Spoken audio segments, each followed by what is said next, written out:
हरिः ओम। श्रीमद् वाल्मीकि रामायणे युद्धकांडे विंशः सर्गः।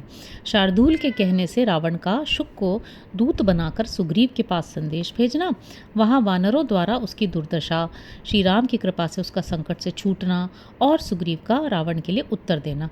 ततो निविष्टां ध्वजिनीं सुग्रीवेणाभिपालितां ददर्श राक्षसोऽभ्येत्य शार्दूलो नाम वीर्यवान् चारो राक्षसराजस्य रावणस्य दुरात्मनः।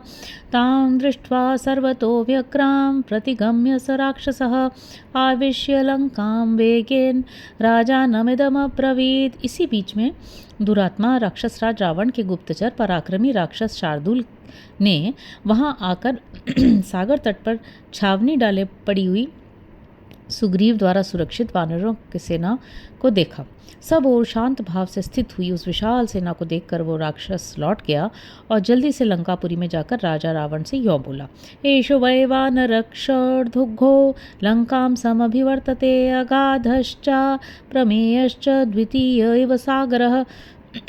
महाराज, लंका की ओर वानरों और भालुओं का एक प्रवाह सा बढ़ा चला आ रहा है। वह दूसरे समुद्र के समान अगाध और असीम है। पुत्रौ दशरथस्येमौ भ्रातरौ रामलक्ष्मणौ उत्तमौ रूपसम्पन्नौ सीतायाः पदमागतौ।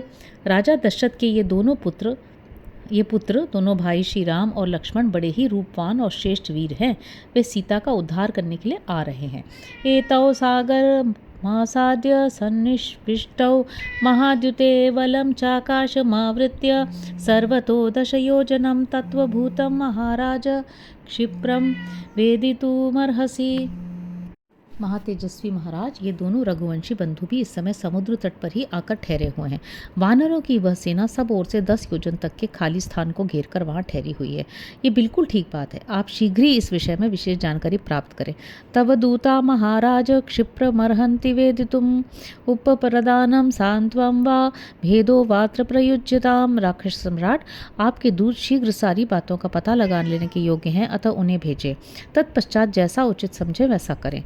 चाहे उन्हें सीता को लौटा दें, चाहे सुग्रीव से मीठी मीठी बातें करके उन्हें अपने पक्ष में मिला लें, अथवा सुग्रीव और श्री राम में फूट डलवा लें। शार्दूलस्य वचः श्रुत्वा रावणो राक्षसेश्वरः उवाच सहसा व्यग्रः सम्प्रधार्यार्थमात्मनः शुकं साधु तदा रक्षो वाक्यमर्थविदां वरम्। शार्दूल की बात सुनकर राक्षसराज रावण सहसा व्यग्र हो उठा और अपने कर्तव्य का निश्चय करके अर्थवेत्ताओं में श्रेष्ठ शुक नामक राक्षस से यह उत्तम वचन बोला, सुग्रीवं ब्रूहि गत्पाशु राजानं वचनान् मम यथा संदेशमक्लीबं श्लक्ष्णया परया गिरा। दूत, तुम मेरे कहने से शीघ्र ही वानर राज सुग्रीव के पास जाओ और मधुर एवं उत्तम वाणी द्वारा निर्भीकता पूर्वक उनसे मेरा यह संदेश कहो। त्वं वै महाराज कुलप्रसूतो महाबलश्च रक्षरज सुतश्च न कश्चनार्थस्तस्व नास्त्यनर्थस्तथापि मे भ्रातु समो हरीश।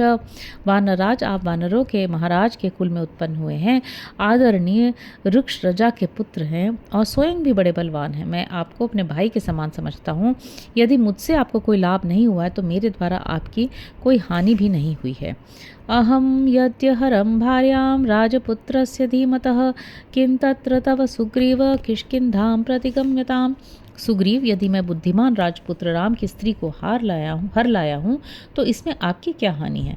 अतः आप किष्किंधा को लौट जाइए। नहीं यम हरिभिर्लंका प्राप्तुम शक्या कथंचन देवैरपि स गंधर्वैः किं पुनर्नरवानरैः। हमारी इस लंका में वानर लोग किसी तरह भी नहीं पहुंच सकते। यहाँ देवताओं और गंधर्वों का भी प्रवेश होना असंभव है। फिर मनुष्यों और वानरों की तो बात ही क्या है। स तदा राक्षसेन्द्रेण संदिष्टो रजनीचरः शुको विहंगमो भूत्वा तूर्णमाप्लुत्य चांबरम। राक्षस राज रावण के इस प्रकार संदेश देने पर उस समय निशाचर शुक तोता नामक पक्षी का रूप धारण करके तुरंत आकाश में उड़ चला। स गत्वा दूरमध्वानम् उपरि सागरं संस्थितो रंबरे वाक्यं सुग्रीवमिदं ब्रवीत् सर्वमुक्तं यथादिष्टं रावणेन दुरात्मना। समुद्र के ऊपर ही ऊपर बहुत दूर का रास्ता तय करके वह सुग्रीव के पास जा पहुंचा और आकाश में ही ठहरकर उसने दुरात्मा रावण की आज्ञा के अनुसार वे सारी बातें सुग्रीव से कहीं। तत्प्रापयन्तं वचनं तूर्णमाप्लुत्य वानराः प्रापद्यन्त तदा क्षिप्रं लोप्तुं हन्तुं च मुष्टिभिः। जिस समय वह संदेश सुना रहा था उसी समय वानर उछलकर तुरंत उसके पास जा पहुंचे। वे चाहते थे कि हम शीघ्र ही इसकी पंख नोच लें और इसे घूसों से ही मार डालें। सर्वैः प्लवंगैः प्रसभं निगृहीतो निशाचरः गगनात् भूतले चाशु प्रतिगृह्यावतारितः। इस निश्चय के साथ सारे वानरों ने उस निशाचर को बलपूर्वक पकड़ लिया और उसे कैद करके तुरंत आकाश से भूतल पर उतारा। वानरैः पीड्यमानस्तु शुको वचनमब्रवीत् न दूतान् घ्नन्ति काकुत्स वार्यन्तां साधु वानराः यस्तु हित्वा मतं भर्तुः स्वमतं संप्रधारयेत् अनुक्तवादी दूत सन सदूतो वधमर्हति। इस प्रकार वानरों की पीड़ा देने पर शुक पुकार उठा, रघुनंदन, राजा लोग दूतों का वध नहीं करते हैं, अतः आप इन वानरों को भली भांति रोकिए। जो स्वामी के अभिप्राय को छोड़कर अपना मत प्रकट करने लगता है वह दूत बिना कही हुई बात कहने का अपराधी है, अतः वही वध के योग्य होता है। शुकस्य वचनं राम श्रुत्वा तु परिदेवितम् उवाच मावधिष्ठेति नत शाखा मृगर्षभान। शुक के वचन और विलाप को सुनकर भगवान श्री राम ने उसे पीटने वाले प्रमुख वानरों को पुकार कर कहा, इसे मत मारो। स च पत्र लघुर्भूत्वा हरिभिर्दर्शिते भये अंतरिक्षे स्थितो भूत्वा पुनर्वचनमब्रवीत्। उस समय तक शुक के पंखों का भार कुछ हल्का हो गया था क्योंकि वानरों ने उन्हें नोच डाला था। फिर उनके अभय देने पर शुक आकाश में खड़ा हो गया और पुनः बोला, सुग्रीव सत्व संपन्न महाबल पराक्रम किं मया खलु वक्तव्यो रावणो लोक रावणः। महान बल और पराक्रम से युक्त शक्तिशाली सुग्रीव, समस्त लोगों को रुलाने वाले रावण को मुझे आपकी ओर से क्या उत्तर देना चाहिए। स एव मुक्तः प्लवगाधिपस्तदा प्लवंगमा नाम ऋषभो महाबलः उवाच वाक्यम रजनीचरस्य चारम शुकम शुद्धमदीन सत्वः। शुक के इस प्रकार पूछने पर उस समय कपिशिरोमणि महाबली उदार चेता वानर राज सुग्रीव ने उस निशाचर के दूत से यह स्पष्ट एवं निश्चल बात कही, न मेऽसि मित्रं न तथानुकंप्यो न चोपकर्तासि न मे प्रियोऽसि आरिश्च रामस्य सहानुबन्धस्ततोऽसि बालीव वर्धार्वध्य। हे दूत, तुम रावण से इस प्रकार कहना, वध के योग्य दशानन, तुम न तो मेरे मित्र हो, न दया के पात्र, न मेरे उपकारी हो और न मेरे प्रिय व्यक्तियों में से कोई हो। भगवान श्री राम के शत्रु हो, इस कारण अपने सगे संबंधियों सहित तुम बाली की भांति ही मेरे लिए वध्य हो। निहन्यहं त्वां ससुतं सबन्धुं सज्ञातिवर्गं रजनीचरेश लंकां च सर्वां महता बलेन सर्वैः करिष्यामि समेत्य भस्म। निशाचर राज, मैं पुत्र, बंधु और कुटुंबी जनों सहित तुम्हारा संहार करूंगा और बड़ी भारी सेना के साथ आकर समस्त लंकापुरी को भस्म कर डालूंगा। न मोक्ष से रावण राघवस्य सुरैः सहेन्द्रैरपि मूढ़गुप्तः अंतर्हितः सूर्यपंथं गतोऽपि तथैव पाताल मनु प्रविष्टः गिरीशपादाम्बुज संगतो वा हतोऽसि रामेण सहानुजस्वम्।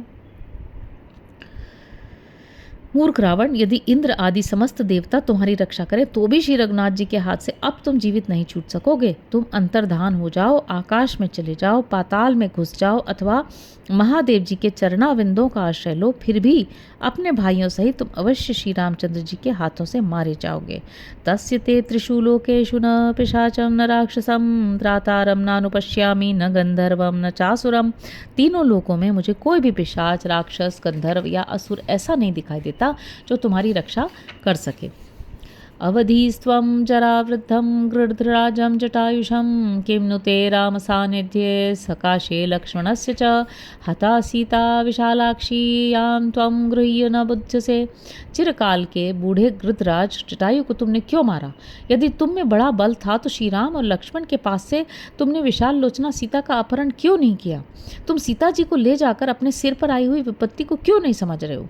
महाबलम महात्मानं दुराधर्षम सुरैरपि न बुध्यसे रघुश्रेष्ठम यस्ते प्राणान हरिष्यति। रघुकुल तिलक श्री राम महाबली, महात्मा और देवताओं के लिए भी दुर्जय हैं, किंतु तुम अभी तक उन्हें ठीक समझ नहीं सके हो।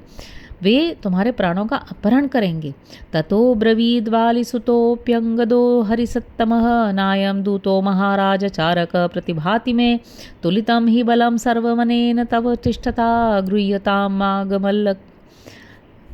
गृह्यतां मागमल्लंकां में तद्धि मम रोचते। तत्पश्चात वानर शिरोमणि बाली कुमार अंगद ने कहा, महाराज मुझे तो ये कोई दूत नहीं, कोई गुप्तचर प्रतीत हो रहा है। इसने यहाँ खड़े खड़े आपसे आपकी सारी सेना का मापतौल कर लिया है, पूरा पूरा अंदाज़ा लगा लिया है। तो इसे पकड़ लिया जाए, लंका को न जाने पाए, मुझे यही ठीक जान पड़ता है। ततोराज्ञा समादिष्टाः समुत्पत्य वलीमुखाः जगृहृश्च बबन्धुश्च विलपंतम नाथवत। फिर तो राजा सुग्रीव के आदेश से वानरों ने उछलकर उसे पकड़ लिया और बांध दिया। वह बेचारा अनाथ की भांति विलाप करता रहा। शुकस्तु वानरैश्चण्डैस्तत्र तै प्रपीडितः व्याचुक्रोश महात्मानं रामं दशरथात्मजं लुप्येते मे बलात् पक्षौ भिद्येते मे तक्ताक्षिणी याञ्च रात्रिं मरिष्यामि जाये रात्रिं च यामहम् एतस्मिन्नन्तरे काले यन्मया शुभं कृतं सर्वं तदुपपद्येथा जय्याम चेत यदि जीवितम। उन प्रचंड वानरों से पीड़ित हो शुक ने दशरथ नंदन श्री राम को बड़े जोर से पुकारा और कहा, प्रभु बलपूर्वक मेरी आंखें नोची और आंखें फोड़ी जा रही हैं। यदि आज मैंने प्राणों का त्याग किया तो जिस रात में मेरा जन्म हुआ था और जिस रात को मैं मरूंगा, जन्म और मरण के इस मध्यवर्ती काल में मैंने जो भी पाप किया सब आपको ही लगेगा। नाघातयत तदा रामः श्रुत्वा तत्परिदेवितं वानरान् ब्रवीद रामो मुच्यतां दूतागतः। उस समय उसका वह विलाप सुनकर श्री राम ने उसका वध नहीं होने दिया। उन्होंने वानरों से कहा, छोड़ दो, ये दूत ही होकर आया है। इत्यार्षे श्रीमद् रामायणे वाल्मीकि आदि काव्ये युद्धकांडे विंशः सर्ग। इस प्रकार श्री वाल्मीकि निर्मित आर्ष रामायण आदि काव्य के युद्धकांड में 20वां सर्ग पूरा हुआ। हरि ओम।